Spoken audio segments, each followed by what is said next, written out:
nabasa ko sa Bible, yung pagtitipon ng nung panahon ng Old Testament, hindi sila gumagamit ng posporo para sinahan yung ilaw ang buto.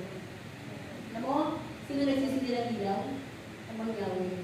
Nagpapababa siya ng apoy at siya mismo nagsisindi ng ilaw. Pero ganun ang kanilang mga pagtitipon that time. No?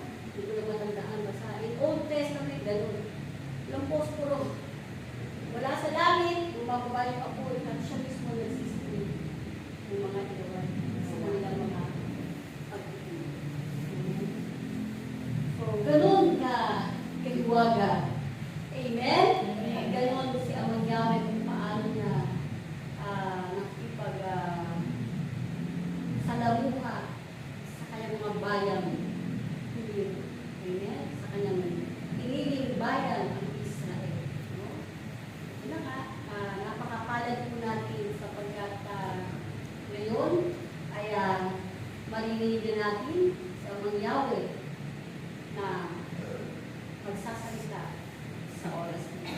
No?